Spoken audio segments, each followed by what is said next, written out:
বাংলাদেশ জাতীয়তাবাদী দল BNP chairperson এই সংকটাপন্ন বাংলাদেশের অভিভাবকহীন বাংলাদেশের একমাত্র অভিভাবক বাংলাদেশ জাতীয়তাবাদী দল বিএনপির চেয়ারপারসন সাবেক তিনবারের প্রধানমন্ত্রী গণতন্ত্রের প্রশ্নে আপসহীন দেশ ও জাতির প্রশ্নে আপসহীন আমাদের সকলের প্রিয় নেত্রী আমাদের আবেগ অনুভূতির প্রিয় নেত্রী দেশনেত্রী বেগম খালেদা জিয়ার সুস্থতা ও আরোগ্য কামনায় আজকের এই দোয়া মাহফিলের সংগ্রামী সভাপতি এবং আজকের অনুষ্ঠানের প্রধান অতিথি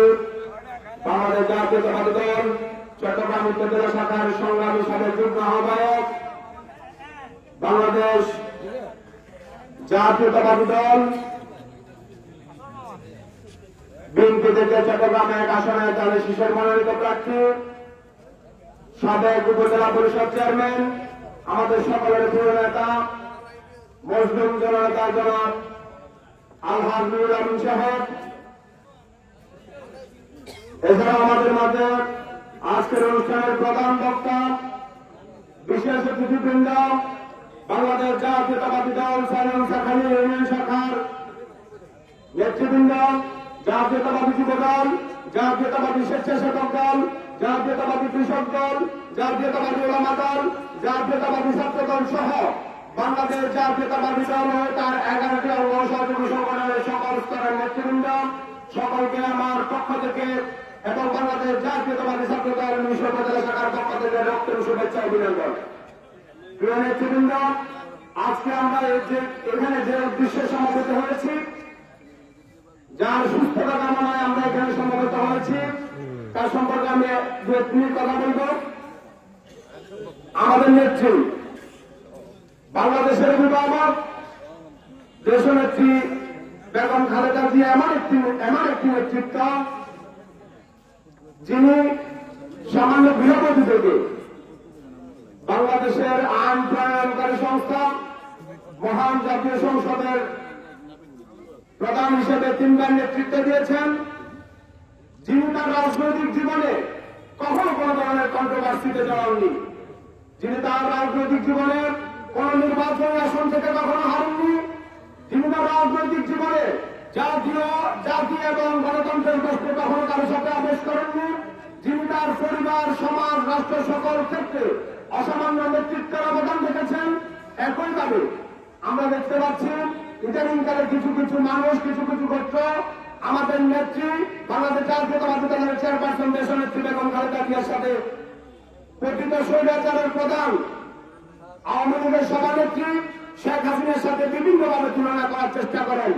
আমি আজকের এই সভামঞ্চ থেকে দায়িত্বহীন কণ্ঠে ঘোষণা করছি, কোন অবস্থাতেই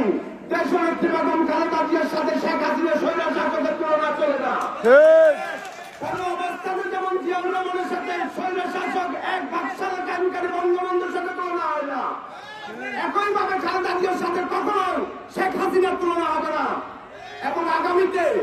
জিয়া পরিবারের পক্ষ থেকে যেই নেতৃত্ব বাংলাদেশের জন্য নির্ধারিত হবে তার সাথে কখনো হাসিনা ওয়াজেদের নেতৃত্ব তুলনা হবে না। আজকের এই অনুষ্ঠানে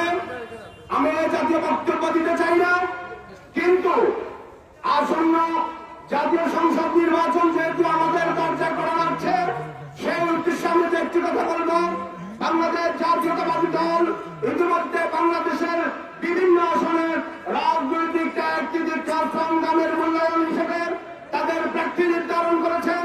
এই আসনে আমাদের সকলের প্রিয় নেতা জননেতা জনাব নুরুল আমিন চেয়ারম্যানকে প্রার্থী হিসেবে ঘোষণা করেছেন। নুরুল আমিন চেয়ারম্যান বাংলাদেশ জাতীয়তাবাদী দলের প্রার্থী, নুরুল আমিন চেয়ারম্যান দেশনেত্রী বেগম খালেদা জিয়ার প্রার্থী, নুরুল আমিন চেয়ারম্যান আমাদের মুমূর্ষু নেত্রী খালেদা জিয়ার প্রার্থী। এই প্রার্থীকে বিজয়ের মাধ্যমে আমরা আগামী নির্বাচনে দেখিয়ে দেব বাংলাদেশে একমাত্র নির্ভরতার প্রতীক হচ্ছে ধানের শীষ, বাংলাদেশে গণতন্ত্রের প্রতীক হচ্ছে ধানের শীষ, বাংলাদেশের উন্নয়নের প্রতীক হচ্ছে ধানের শীষ। এই উন্নয়নের ধারাবাহিক কর্মসূচি কর্মসূচিতে অংশগ্রহণের লক্ষ্যে সকল দল মত বর্ণ গোত্র নির্বিশেষে সকলকে বাংলাদেশ জাতীয়তাবাদী দলের ছায়াতলে এনে আগামী ত্রয়োদশ জাতীয় সংসদ নির্বাচনে আমাদের সকলের প্রিয় নেতা জননেতা জনাব নুরুল আমিন চেয়ারম্যানকে দানের শেষ প্রতীকে ভোট দেওয়ার জন্য প্রত্যেক পাড়ার মহল্লায় একটি দুর্গ গড়ে তুলতে হবে। যে দুর্গ থেকে দানের শেষের বিজয় নিশ্চিত না হওয়ার পর্যন্ত একজন সৈনিক করে ফিরে যাবে না। পরিশেষে আজকের অনুষ্ঠানের কেন্দ্রবিন্দু যিনি, আজকের অনুষ্ঠানের সাবজেক্ট যিনি, তার সুস্থতা ও দীর্ঘায়ু কামনা করে আমি আমার বক্তব্য শেষ করছি। ধন্যবাদ সকলকে।